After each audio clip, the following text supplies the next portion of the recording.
Hello friends, मैं Neeru codes with Neeru में आपका स्वागत करती हूँ। जावास्क्रिप्ट में आज हम एसिंक्रोनस प्रोग्रामिंग पढ़ेंगे। उसके लिए पहले हमें समझना होगा कि सिंक्रोनस प्रोग्रामिंग क्या होती है। Synchronous programming, it means the code runs in a particular sequence of instructions given in the program. Each instruction waits for the previous instruction to complete its execution. Means कोई भी काम step by step या sequence में होता है synchronous programming में। इसका हम एक छोटा सा प्रोग्राम बना के देखते हैं। सेव करेंगे और इसे रन करा के देखते हैं। देखिए रन हो रहा है हमारा प्रोग्राम। 1 2 3 4 प्रिंट हो रहा है। अब मैं यहाँ बताना क्या चाह रही हूँ आपको। देखिए पहले हमने यहाँ पर लिखा console.log में 1, तो यहाँ पर पहले 1 प्रिंट होगा और बाकी के ये सारे कोड्स वेट करेंगे। जब 1 प्रिंट हो जाएगा उसके बाद ही 2 प्रिंट होगा और तब तक ये बाकी के दोनों कोड वेट करेंगे। जब 2 प्रिंट हो जाएगा उसके बाद ही 3 प्रिंट होगा और उसके बाद ही 4 प्रिंट होगा। ऐसा नहीं है कि अगर 1 प्रिंट हो गया और 2 को प्रिंट होने में टाइम लग रहा है तो बाकी के कोड रन हो जाएंगे, ऐसा नहीं है।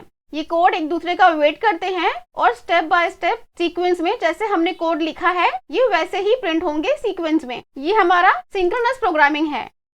अभी तक जावास्क्रिप्ट में हमने जो भी प्रोग्रामिंग की है वो सारी की सारी सिंक्रोनस प्रोग्रामिंग थी। जिस सीक्वेंस में हमने कोड लिखा है उसी सीक्वेंस में चीजें प्रिंट हो रही हैं। अब हम सीखेंगे कि हम एसिंक्रोनस प्रोग्रामिंग क्या होती है। Asynchronous means due to synchronize programming sometimes important instructions get blocked due to some previous instructions which causes a delay in a UI.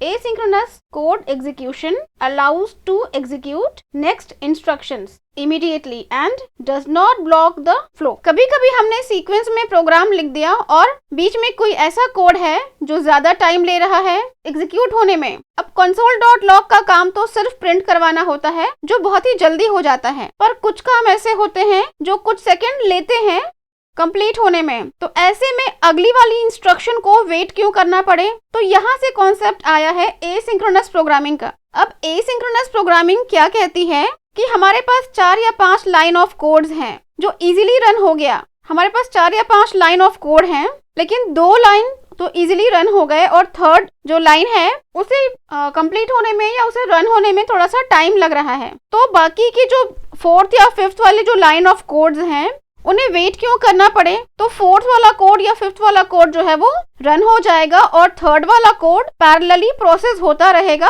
और जैसे ही वो कंप्लीट होगा तो उसका भी आउटपुट आ जाएगा। इसी तरीके से बाकी के कोड को वेट नहीं करना पड़ेगा और इसी तरीके से रियल टाइम सिस्टम काम करते हैं। अगर किसी को टाइम लग रहा है तो हमें वेट नहीं करना पड़ेगा, हमें आगे बढ़ जाना है। अब हमारे पास एक फंक्शन होता है सेट टाइम आउट। ये किसी फंक्शन को एग्जीक्यूट करता है और उसे कब एग्जीक्यूट करना है ये हम डिसाइड कर सकते हैं। ठीक है, ये हमारा एसिंक्रोनस प्रोग्राम का एग्जांपल है जिसे हम बना के देखते हैं।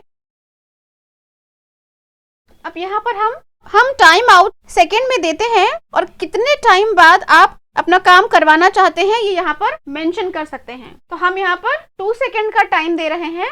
सेट टाइम आउट में 2 सेकेंड मीन्स होता है 2 second equal to 2000 millisecond. तो यहाँ पर हमने मिली सेकेंड में टाइम दिया हुआ है।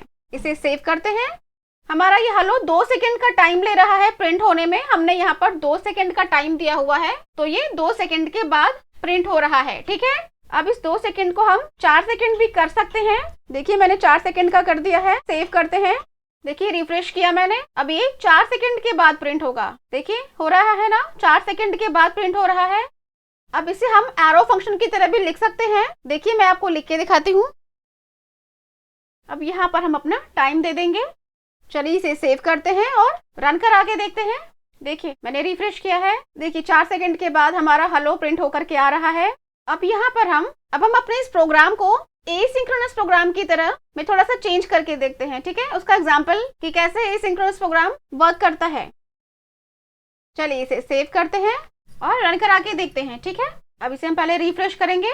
देखिए 1 2 3 4 प्रिंट हो गया है लेकिन अभी हमारा हेलो प्रिंट नहीं हुआ है। देखिए अभी ये जाकर के हमारा हेलो 4 सेकेंड के बाद प्रिंट हुआ है ना, देखा आपने क्यों। लेकिन हेलो हमने 1 और 2 के बाद ही दिया था। 3 4 हेलो के बाद 3 और 4 दिया था हमने। देखिए हमारे प्रोग्राम में देखिए पहले 1 और 2 दिया है हमने, उसके बाद हमने हेलो का प्रोग्राम लिखा था और 3 4 उसके बाद लिखा हुआ था। ठीक है, लेकिन जब हम इसे रिफ्रेश करेंगे तो देखिए 1 2 3 4 प्रिंट हो गया है और हेलो हमारा अब जाके प्रिंट हो रहा है। देखा आपने 4 सेकंड के बाद हेलो प्रिंट हुआ। इट मींस अब यहाँ पर इस स्टेटमेंट ने 4 सेकंड का वेट नहीं किया है। इसे कहते हैं एसिंक्रोनस प्रोग्रामिंग। ये हमारा एसिंक्रोनस प्रोग्रामिंग का एग्जाम्पल है कि इसने हेलो का वेट नहीं किया। ये सारे रन हो रहे थे और जब हेलो का टाइम आया, जब 4 सेकंड हो गए तो हेलो भी प्रिंट हो गया। तो आज के लिए इतना ही। अगली बार फिर कुछ नया सीखेंगे। तब तक के लिए बाय।